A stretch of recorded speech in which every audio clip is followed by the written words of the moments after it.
سورہ بقرہ کی آیت نمبر 102 ہے۔ وَاتَّبَعُوا مَا تَتْلُو الشَّيَاطِينُ عَلَى مُلْكِ سُلَيْمَانَ۔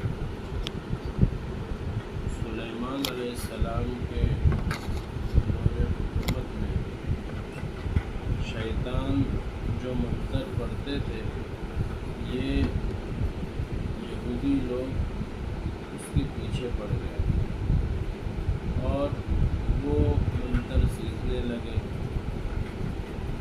اب ان کو یہ لگتا تھا اور شیطانوں نے ان کو یہ پٹی پڑھائی کہ سلیمان علیہ السلام کو جو بادشاہت ملی ہے، سلیمان علیہ السلام کو جو حکومت ملی ہے، یہ اس وجہ سے کہ ان کے پاس جہاں پر وہ بیٹھتے ہیں ان کے محل کے اندر سب جادو کی باتیں ہیں اور جادو کی چیزیں ہیں، اس وجہ سے ان کو یہ حکومت ملی۔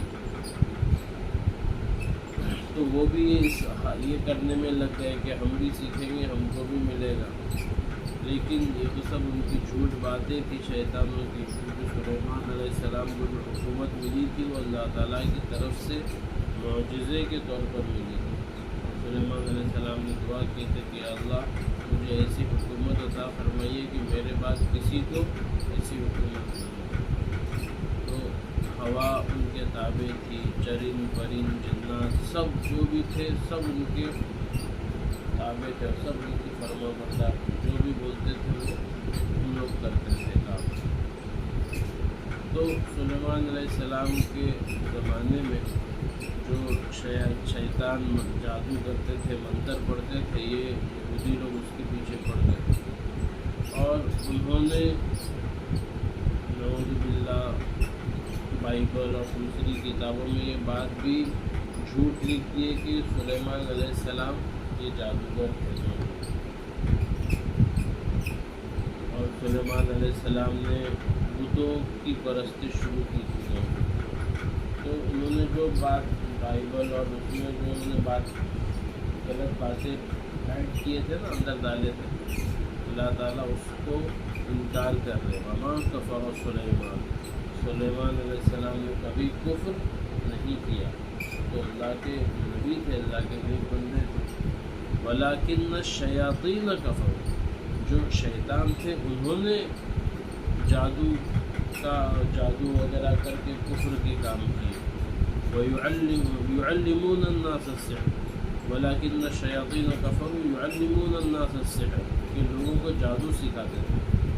وَمَا أُنزِلَ عَلَى الْمَلَكَيْنِ بِبَابِلَ هَارُوتَ وَمَارُوتَ۔ ابھی اتنا وہاں پر جادو کرنا، لوگ جادو کی چیزوں کو اتنا یہ کرنے لگے کہ ایک تو نبیوں کے معجزے ہوتے تھے، نبیوں کے معجزے جیسا کہ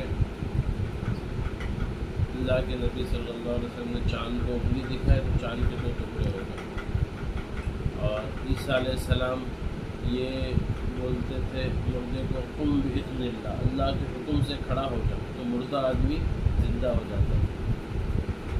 نبیوں کے معجزے ہیں۔ موسیٰ علیہ السلام کے ہاتھ میں لاٹھی تھی، عصا جس کو بولتے تھے، وہ زمین پہ مارتے تھے تو سانپ بن جاتا تھا۔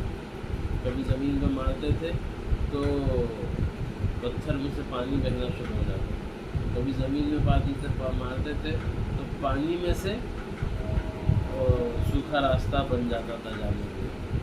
یہ معجزے تھے، اور یہ معجزہ جو ہوتا ہے یہ اللہ تعالیٰ کی طرف سے دیا ہوا ہوتا ہے، یہ کسی ایسا نہیں کہ نبی کو جو بھی معجزہ چاہیے وہ لے سکتے۔ اللہ تعالیٰ جو نبی کو جتنے ٹائم کے لیے جو معجزہ دیں گے وہ اللہ تعالیٰ ہی اس کو ڈیسائیڈ کریں گے، اور اللہ تعالیٰ ٹھیک ہے بس میں معجزہ نبی کا معجزہ ایسا ہے کہ کوئی اس کو توڑ نہیں سکتا ہے۔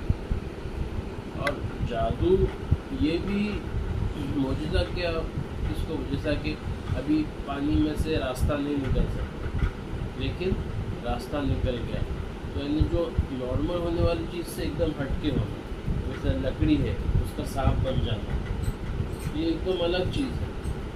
تو ابھی جادو میں بھی کچھ چیز ایسا ان لوگ دکھاتے کہ آدمی کو جب بھی جادو کرتا تو نارمل چیز سے الگ ہو جاتا ہے، جیسا کہ موسیٰ علیہ السلام کے زمانے میں جو جادوگروں نے رسی وغیرہ لے کے آئے تھے تو وہ رسی کو ان لوگ جادو سے ایسا کرے تو ایسا لگ رہا تھا کہ رسی حرکت کر رہی ہے سانپ کی جیسی. لیکن جب موسیٰ علیہ السلام کا معجزہ آیا، لکڑی بڑا اژدہا بن گئی، تو اس نے سب وہ جادوگروں کے سانپ کو کھا دیا. وہ سمجھے کہ جادوگر لوگ سمجھے کہ یہ جادو نہیں ہے، تو معجزہ ہے. تو جادو بھی ایسا نارمل ہونے والی چیز سے کچھ الگ ہوتا ہے. تو آدمی اس وقت کے لوگ کنفیوز ہونے لگے کہ جادو کیا ہے، معجزہ کیا ہے. وہ سمجھنے لگے کہ نبی بھی جادو کرتے ہیں. تو اللہ تعالیٰ کو بتانے کا تھا کہ معجزہ الگ ہے، جادو تو کوئی بھی سیکھ کے کر سکتا ہے، معجزہ تھوڑی کوئی بھی سیکھ کے کر سکتا ہے. لیکن جادو کرنے والا یہ جہنم میں چلا جاتا ہے. اللہ نے منع کی ہے جادو کرنے کے لیے، تو یہ جہنم میں چلا جاتا ہے. اس وجہ سے جادو کرنا حرام ہے، آدمی کافر ہو جاتا ہے. تو اس لیے جادو کسی پہ کرنا بھی نہیں چاہیے اور کرانا بھی نہیں چاہیے. جادو کرنے والا کرانے والا ایک بہت بڑے گنہگار ہے. اور کچھ تو ایسے جادو کیے رہتے کہ آدمی کافر ہو جاتا ہے اس سے، تو اس میں شرک اور کفر کرنا پڑتا ہے. تو لہٰذا جادو سے تو بہت دور رہنا چاہیے، بہت بچنا چاہیے. تو اللہ تعالیٰ نے آسمان سے 2 فرشتے اتارے. عراق کا ایک شہر تھا بابل، وہاں پر اللہ نے 2 فرشتے اتارے. ایک کا نام تھا ہاروت، ایک کا نام تھا ماروت. اب یہ فرشتے لوگوں کو بتاتے تھے کہ جادو الگ ہوتا ہے، معجزہ الگ ہوتا ہے. دیکھو جادو تو ایسا یہ کریں گے تو اس طرح جادو ہوتا ہے، معجزہ ہر ایک کے بس کا نہیں. تو لوگ ان کے پاس آ کے وہ سیکھنے لگے. لیکن جب وہ ہاروت اور ماروت ان کو بتاتے تھے یہ چیز کہ جادو الگ ہوتا ہے، تو اس وقت بولتے تھے دیکھو ہم آزمائش ہے، ایسا نہیں ہونا چاہیے کہ تم ہم لوگ اس وجہ سے آئے کہ بتائے کہ معجزہ الگ ہے اور جادو الگ ہے. جادو معجزہ نہیں ہے. اور اس کے لیے جادو کی چیزیں مطلب دیکھو جادو تو ایک انسان اس کو ایسا لوگ کرتے ہیں، لیکن معجزہ کوئی کر نہیں سکتا. یہ اللہ کے نبی کو اللہ تعالیٰ عطا کرتے ہیں. لیکن وہ بولتے تھے کہ ہمارے سے جادو سیکھ کر تم جادو کرنے مت لگو، تم اگر کریں گے تو تم کافر ہو جائیں گے.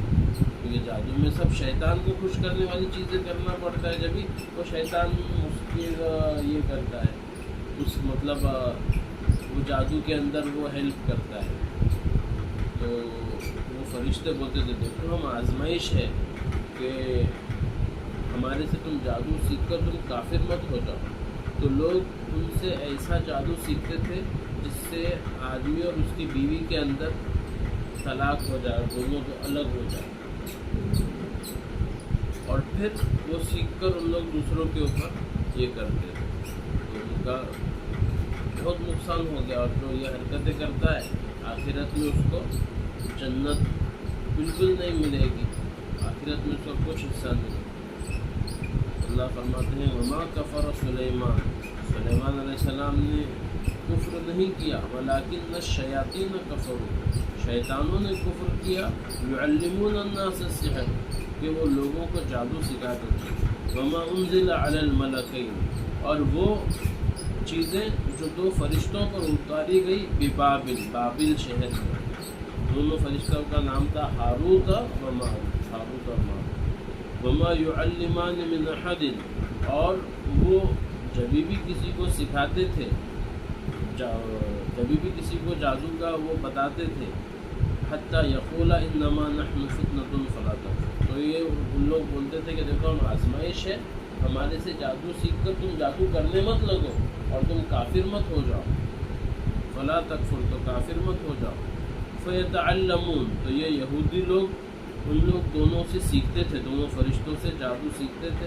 منہما ما یفرقون به بین المرء وزوجہ، جو آدمی اور اس کی بیوی کے اندر جدائی ڈالے، الگ دونوں کو الگ کر دے، ایسی چیزیں سیکھتے ہیں.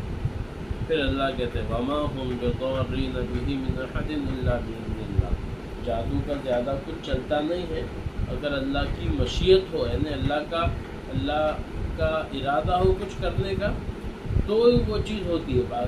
باقی جادو سے یہ کہ اللہ تعالیٰ کا یہ ہے فیصلہ ہے اور اللہ کو یہ کرنے کا جادو اس کو بند کر دے یا ختم کر دے، ایسا نہیں ہو سکتا. اللہ تعالیٰ نے کسی کو یہ کہ اللہ تعالیٰ فلاں کو اتنی روزی دے گی تو جادو کر کے اس کی روزی کو ختم کر دے، ایسا نہیں ہو. اللہ تعالیٰ نے کسی کی زندگی اتنی لگے اور جادو کے ذریعے اس کو مار دے، ایسا نہیں ہوگا۔ جادو سے اللہ کا ارادہ اگر ہو تو ہی وہ چیز ہوگی۔ جادو سے وما هم بضارین بہ من احد الا باذن اللہ، اور جادوگر کسی کو نقصان نہیں پہنچا سکتے الا یہ کہ اللہ نے ارادہ کیے ہو کہ فلاں چیز ہونا چاہیے تو وہ ہو جائے۔ باقی جادو کا کچھ چلتا نہیں ہے، لیکن جادو کرنے والا وہ کافر ہو جاتا ہے، اس کا آخرت کا نقصان ہوتا ہے، اور دنیا میں تو وہی ہوگا جو اللہ تعالیٰ چاہے گا۔ وَيَتَعَلَّمُونَ مَا يَضُرُّهُمْ وَلَا يَنفَعُهُمْ، اور یہ یہودی لوگ وہ سیکھتے تھے جو ان کو نقصان دے اور فائدہ نہ دے، نقصان کی چیزیں سیکھتے تھے۔ وَلَقَدْ عَلِمُوا لَمَنِ اشْتَرَاهُ مَا لَهُ فِي الْآخِرَةِ مِنْ خَلَاقٍ، اور ان کو یہ بات معلوم تھی کہ جو یہ جادو حاصل کرے گا اس کا آخرت میں اس کو کچھ بھی نہیں ملے گا، آخرت میں اس کا کچھ بھی حصہ نہیں۔ وَلَقَدْ عَلِمُوا لَمَنِ اشْتَرَاهُ مَا لَهُ فِي الْآخِرَةِ مِنْ خَلَاقٍ وَلَبِئْسَ مَا شَرَوْا بِهِ أَنفُسَهُمْ، اور کتنی بدترین چیز ہے جو ان لوگ حاصل کرتے ہیں اپنی جان کو لگا کر، اپنی جان کو جھونک کر، اپنی جان کو لگا کر جو حاصل کرتے ہیں جادو، کتنی بیکار چیز ہے وہ کہ ان کا آخرت کا اس میں پورا نقصان ہے، اور دنیا کا کوئی فائدہ، دنیا کا بھی فائدہ نہیں اور آخرت کا نقصان ہی نقصان، پھر بھی وہ جادو سیکھتے ہیں۔ لو کانوا یعلمون، اچھا ہوتا کہ ان لوگ جانتے، شاید کہ ان لوگ کچھ جانتے۔ صدق اللہ مولانا العظیم وصدق رسول